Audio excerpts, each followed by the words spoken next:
I'm James Beckwith, President and CEO of Five Star Bank. As a community bank, we believe that open dialogue about the issues affecting our region is vitally important. From the economy to the environment to social issues, we look forward to the conversations and hope you'll join in.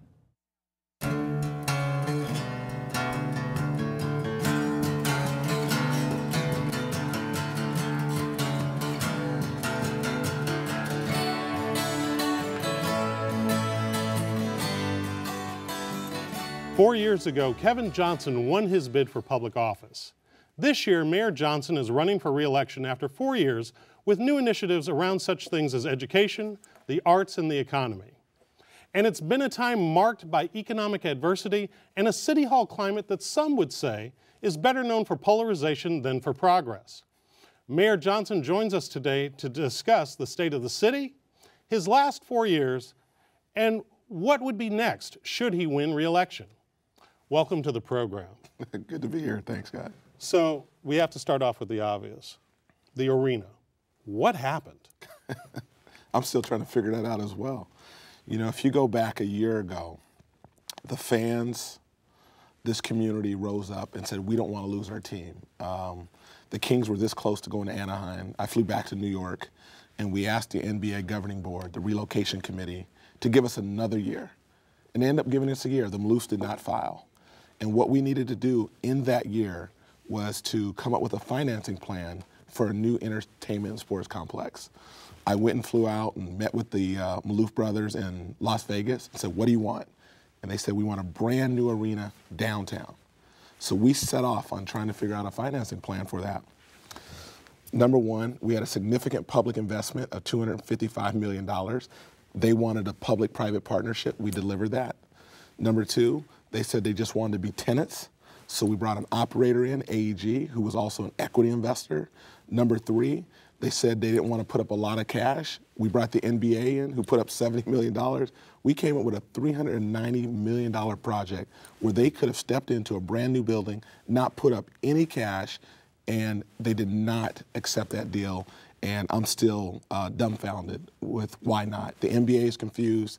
The city of Sacramento has went up and down emotionally, and it was very difficult for us. But you know, we're gonna lick our wounds and get back up and figure out a way to go forward. Whether they're a tenant in the downtown arena or not, that's the big question going forward. Well, the big question on the minds of many people within this region is: are the Maloofs word is bond, handshake type of guys?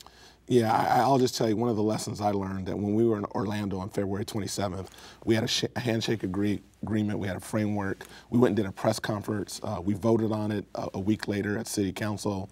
I went out to Power Balance Pavilion, and we all raised our arms in the air, you know, triumphantly, because we did something that we said we could do, that no one thought we could do, and we actually delivered on it. And they didn't honor that commitment. That was very difficult for me. So, you know, it's a lesson learned, and we certainly would make sure certain things are in writing the next time before we get that far down the road. You travel a lot around the United States and interact with a lot of different people. The eyes of the country, and actually internationally, have been on Sacramento through this journey we've been going on with the Kings. What are people outside of this region saying about this experience? The people outside of this region, beyond the state, and around this country, are all saying what Sacramento did was amazing. To be able to figure out a way to build a new entertainment and sports complex, to be able to figure out a way to finance it in this economy, to be able to do it in California where new buildings aren't built with some sort of public investment. People are amazed, and what Sacramentans need to know is we say often that this is bigger than basketball. It's about jobs. It's about our civic identity. The best thing that markets us and gives us a brand beyond Sacramento, you know, people talk about the Capitol and the dysfunction of politics at the State House, but people talk about the Sacramento Kings everywhere I go, and people have been watching very closely kind of our saga and our ups and downs here in Sacramento. And I think people identify with a city that loses a sports team. No one wants to see a city lose such a civic amenity to some other city, especially when a city like ours has done everything that we said we were going to do and more. Sometimes people take the position that sometimes through short-term failure, you actually gain strength for longer-term success. The city, this region really pulled together back when the announcement was made about Anaheim a year ago. What do you think, despite the current impasse that's going on, what do you think that this region has gained as a consequence of this experience? I think our region, we realize right now, if you go back to Washington, one of President Obama's kind of commitments is you have to have regional economies. You have to have regional collaboration. You cannot, he doesn't want the government to work in silos. He doesn't want cities that are adjacent to each other to work in silos. One of our strengths in Sacramento, and it ties to basketball, the city of Sacramento is 470,000 people. We'll round up to 500,000. When you look at our region, we're 2.3 million. That's one of the top 20 TV markets in the country. So our region is something that gives us an advantage and a leg up. When we talk about a regional economy, we have 22 cities and 6 counties. If we can get on the same page like we did for the arena on other issues, it's going to give us an advantage to get federal dollars. It's going to give us an advantage to get state dollars. It's going to give us an advantage in terms of trying to recruit new businesses. Certainly we have to retain the businesses that we have. We have to help the ones that are here grow. But if we want to attract new businesses, having a regional perspective, a regional economy, and the arena certainly brought that to bear. You had Democrats and Republicans working together. You had business, you have labor working together.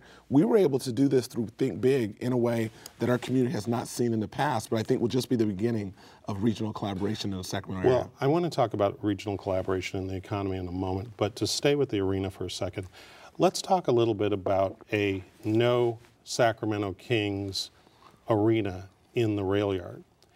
How is that going to be economically viable? Yeah, so we're trying to figure that out, Scott, to be honest. Let me go back again to New York a year ago. When I went back and met with the NBA owners, I said, look, we want to remain an NBA city. 3 scenarios. Same owners, same team. That means the Maloofs and the Kings stay in Sacramento. That's our preferred scenario. Scenario 2, new owner, same team. If they're ever willing to sell, we had somebody who would buy the team and keep them in Sacramento. Are they still here? They're still in play. Okay. Absolutely. And then scenario 3 is new owner, new team. Meaning if they move to Anaheim or somewhere else, then we'd like this owner to be able to buy a team that, at some point, gets on the market and that we could bring to Sacramento. So those 3 scenarios are the ones that we felt as a city we could do to remain an NBA city. Now, if you look at the rail yards downtown, you still got to play out the 3 scenarios. I don't know which one it'll be, but we have to build a new entertainment and sports complex downtown. Right now, we're studying the economics of the deal. We're talking to AEG. AEG has done it before. The Kansas City model, the Sprint Center, they don't have an anchor tenant, and it is one of the most successful venues in the country. It's the 2nd busiest in the United States and the 5th busiest in the world. So that just shows you it can work. They've done it before. There are operators there. We're having discussions, so we're looking at the economics of it. We've got to look at the financing. You had a $75 million investment by the Kings. If that's not there, what type of replacement investment do we need to have? And then thirdly, we got to look at legally whether we can do it or not, and what rights and obligations do we have with the current ownership at Power Balance Pavilion, and what may or may not be able to occur downtown. Let's talk a little bit about economic viability from this standpoint. Marcos Breton from the Bee did a very interesting article recently where he pointed out something that I, as a former concert promoter, completely missed, which is how many entertainment-related events bypass Sacramento and end up in places like Fresno. And this isn't to downgrade Fresno at all, but the fact that major artists and entertainers are not coming through Sacramento at Power Balance Pavilion seems like there would be an opportunity for an operator that was so inclined. You said that we're in the top 10 media markets. Top 20. Then why the consistent press that says that we're impoverished? The team is impoverished. We don't have the ability to attract the type of talent or the type of amenities that other similarly situated regions have. Let's separate the 2. Okay. The owners, who may or may not be facing financial challenges, that's a whole separate scenario. So them not investing, they have one of the lowest payrolls. I think most of us know in Sacramento, for 27 years, they sold out, 19 seasons. That was more than any team in the NBA. And in those 19 seasons they sold out, only 10 did they make the playoffs. So we don't have fair weather fans. But over the last 5 or 6 years, the product on the court has declined so much that it's very difficult for our fans to support a team that year after year and year after year is winning less than 30 games, and we're not on a trajectory to improve that. You have to put that responsibility on the owners and investing and making sure they put a quality product on the court. So that's one scenario. The other one that you're getting to, when you look at folks who, again, entertainment, when we called it an entertainment sports complex, because out of, say, 200 nights that there'll be something in this building downtown, 75% of them will have nothing to do with sports. So there'll be non-sporting events, the concerts, the ice capades, a host of... Tractor pulls. Absolutely. You'll go to the tractor pulls. I'll just watch it on the news later. So all those are things that are family activities that people want to go and, participate in. We don't get those in Sacramento. Other cities are getting them, and 2 reasons. People don't believe that Sacramento is a viable market. So these big concert promoters, and that's why having AEG on our side, that's an operator, and they own this content, and they're the ones who determine the cities they go in. Having them as a partner, that means we're going to get all the best in Sacramento, number one. Number two, those who come out to Power Balance, and this is very honest, they come out and they entertain, they put on a concert, and they look around at this building, and they look at the green room, and they're like, we're not coming back.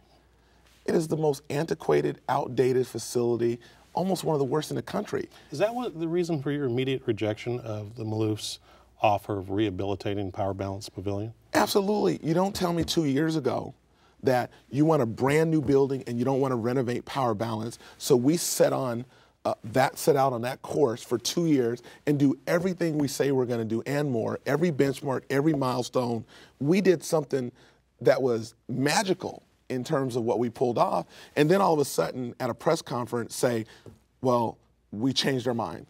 We want to stay at Power Balance. Well, that's your right. You can stay there, but you're going to have to renovate yourself. We're not going to put any public dollars in that because we're only going to invest truly in partners that satisfy our core principles. And one of the core principles was doing it downtown because it created jobs, economic development, and the spinoff that would be very catalytic for that downtown area we felt was unparalleled. If they had asked you to do Power Balance 2 years ago, before this journey began, would your answer have been different? Absolutely.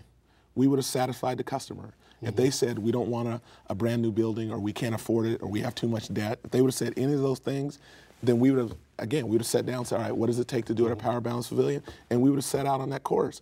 But you can't all of a sudden midstream change your mind after we had an agreement.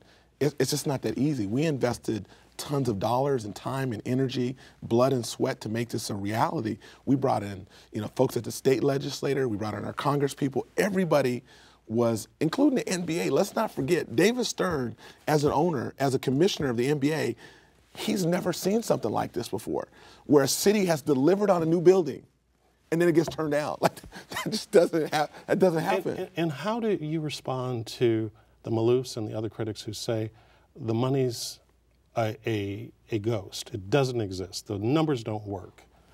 How do you respond to that? Their numbers don't work or our numbers don't work? Your numbers don't work. Our numbers were the NBA's numbers. So your numbers are the NBA's numbers. The revenue projections that we built this financing plan was on the NBA. The NBA is the one who has 30 teams. They have access to the numbers. They ran the revenue projections on basketball-related, activities. Then AEG, which is a concert promoter, they and the NBA got together, and they're the ones who came up with the numbers. From a city standpoint, we don't have expertise on what the NBA or what arena operators do. We don't know that. We had to rely on them. We brought our independent consultants in that analyzed the numbers, and they agreed. So all three parties were very comfortable. The city dollars was a public investment. We felt that we could take an underutilized parking asset, turn that asset into something that could leverage another asset downtown. We're talking $230, $40, $50 million that we had 30 people that bid on parking around the country saying they want to participate. We couldn't be in a better situation than we were. And all the partners were equally as excited except for one. And what their financial situation is or the debt that they would have had to incur, that is not for me to speak on. But I think it's pretty clear that 3 were all on board, ready to go forward, and 1 wasn't. And that was very difficult, I think, for Sacramento and the fans. Let's turn to Strong Mayor. Yep. Okay. That has kind of gone to the side for a while because you've been so focused on the arena issue. Let me give you a perspective. Please. Other than Joe Cerna, many would argue that you are already the most influential and powerful mayor that we've seen in this region in decades. You've got the power of convening because of your background and your relationships across the country. You've brought in more people. Dr. Haas was here yesterday. You've brought in secretaries of education, HUD, the Attorney General, all these folks, all these resources. So your power as a convener is pretty clear, regardless of whether people are with you politically or not. Right. What do you need it for? You've already got it. One of your predecessors, who frankly didn't have the reach that you do, they needed strong mayor. Why do you? I think it's a fair question. Let me see if I can set the context. You know, our city charter hasn't been modernized very much over the last 100 years, number one. Number two, cities our size, when you have a small city, a city manager form of government, city manager council form of government, it totally works. When you get bigger, you need to make decisions a whole lot quicker. You get opportunities, you get investments, you got to be able to call the shots and get something done really quickly. So cities our size, when you get over 400,000, nearly 70% of cities our size have a strong mayor or an executive mayor form of government. Why would we not want to? If you look at the top 10 cities in California, the majority of them that are our size, 7 of them, I believe, all have this form of government. Here's one reason. Yeah. One reason is that Sacramento has not had some of the corruption because of the separation between the electeds and the actual day-to-day management of the city that other cities have had. And so that's something that we kind of take for granted here, but that separation has left it so it is that you have civil service managers running the city on the day-to-day. You've got the political electeds doing their thing. Yep. That tends to be the primary argument. How do you respond to that? So I have 3 things I got to get out with this. Okay. So number one, going back to your original question, there are so many more things I would be able to do as a mayor with the executive mayor form of government. Mm-hmm. Right now I have 4 staff. So when I go to Washington, I spend my own money to go to Washington. So the mayor of Sacramento does not have a budget that's significant to be able to travel and bring resources to Sacramento. Number one, my own money, and I've done that for 4 years. Number two, when I go to Washington, or we'll just keep using Washington as this scenario, most mayors have a lobbyist and a staff person and a senior policy person with them. I'm by myself. And I have my own note sheet and I'm taking notes. Actually, I can attest to that. And people sit around and go, you're the capital of California. Where's your staff? How can you take what we're talking about here, give it to somebody on your team, and have them follow up in a timely manner? That doesn't happen. I take my notes, I come back to Sacramento, I have 4 staff, I have 4 paid staff, so I transcribe my notes. At that point in time, deals have been done and gone, and they're somewhere else. You can't get things done in real time. That's number one. Number two, who in the world, as a city manager, would want 9 bosses? Who can be effective with 9 bosses as opposed to 1 person? What we want is accountability. I'd like to be accountable for the decisions and things that happen in Sacramento. And if things work, great, we all get credit. If they're not, hold me accountable. Right now, I get held accountable for tons of things that happen. I don't make the call. Those decisions are made by a city manager in Sacramento. And that is probably what's been most alarming to people. Let me give you an example. One day I'm jogging in the morning, the media pull over in a truck. They said, why'd you lay off those 30 people? It's like, what 30 people? I didn't lay off anybody. Apparently the city manager that day or the day before laid off 30 people. That wasn't a decision I was consulting, but the mayor is the one held accountable for that. People don't like that. Last one I'll say, and then if I didn't hit one of your points, let me know, is that why wouldn't you want the mayor to be able to propose a budget, to take the resources that we have, create a vision that works for the whole city, align the resources that we have a city manager carry out the day-to-day details and say, I don't want to do that, that's not my strength, but I'd like to get a vision and have the resources and be able to bring people in that could execute that vision at a really high level, like most mayors around the country. We cannot do that in Sacramento. And it is a false premise to say because certain good things are happening that things don't need to change. I'd be one to argue that Sacramento could be so much more. If you look at downtown, it's been that way for 40 years.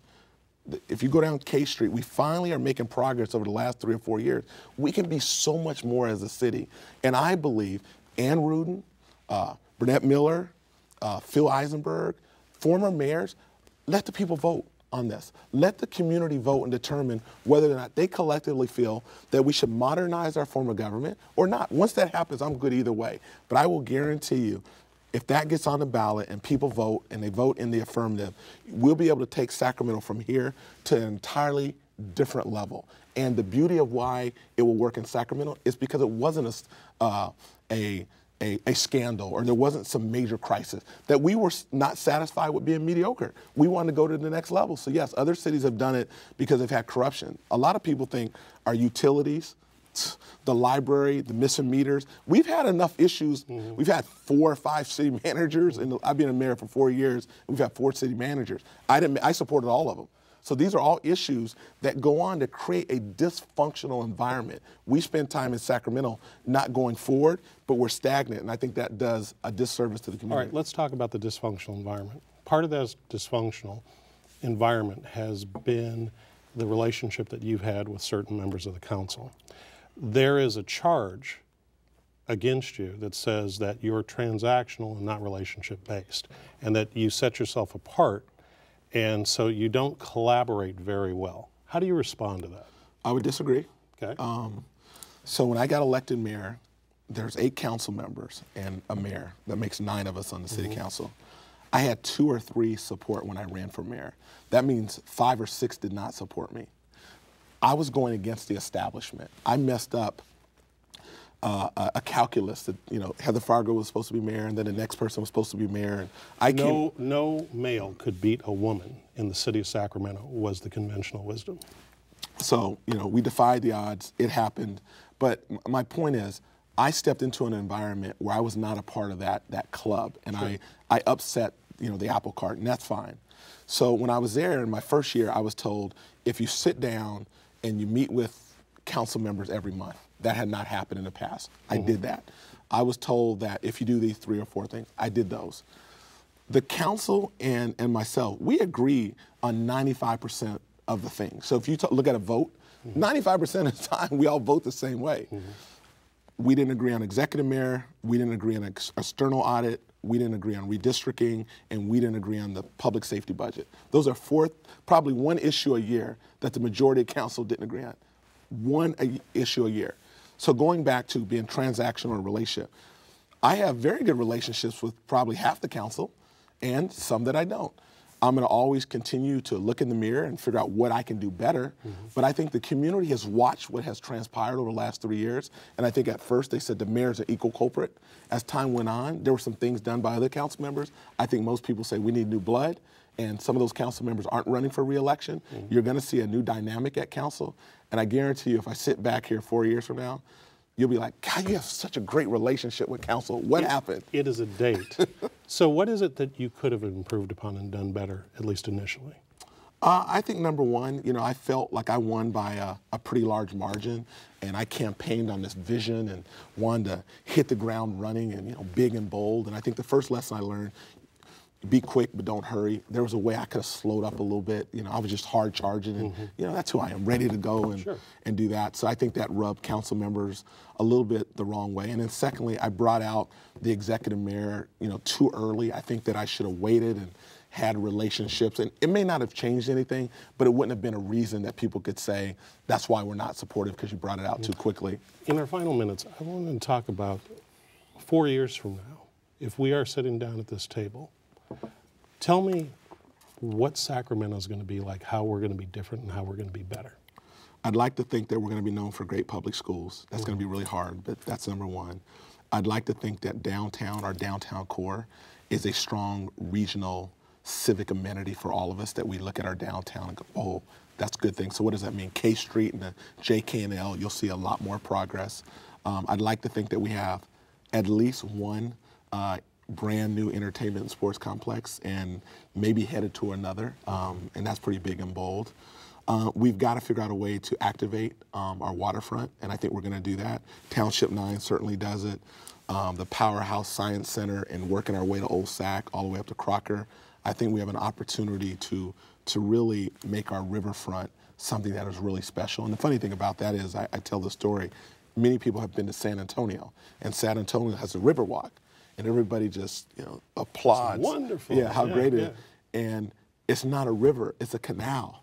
They pump water down a canal, and they market it unbelievably. Don't say, I didn't know that. Yeah, so a canal, and we have 2 rivers, and we turn our back to them. So we have to figure out a way to embrace our rivers in a real way. And then lastly, I'll say really quickly, I believe very strongly we have to diversify our economy.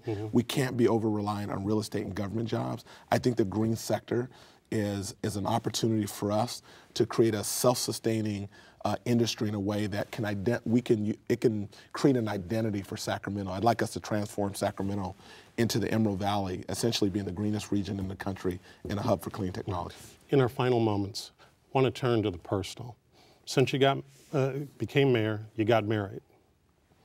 Now, a burning question on everyone's mind is, because of your wife Michelle's national stature as a reformer in education and your passion for education, there is a question, which is, do you all ever discuss anything but education at home? Do you watch anything other than that recent documentary, about the guy in the Harlem Children's Zone? I mean, what else is there? That's funny. Well, let me paint you a little picture. If she gets home before I get home, the Food Network is on. And if I get home before she gets home, ESPN is on. So whoever gets the remote control first gets to set the table. Yeah, I think one of the advantages of our relationship, our passion, our values, our core, the core of who we are is around education and trying to create an environment where underserved, folks have access to really good schools. And I think that's our strength. So that does dominate the majority of what we do. But, we go to movies like everybody else. We go on walks. We do bike rides. We take advantage of the American River Bike Trail. We travel. She likes food.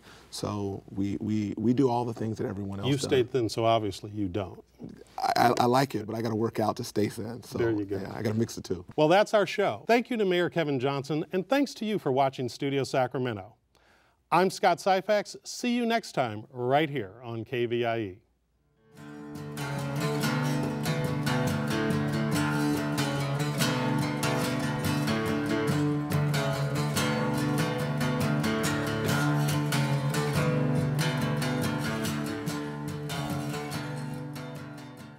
I'm James Beckwith, President and CEO of Five Star Bank. As a community bank, we believe that open dialogue about the issues affecting our region is vitally important. From the economy to the environment to social issues, we look forward to the conversations and hope you'll join in.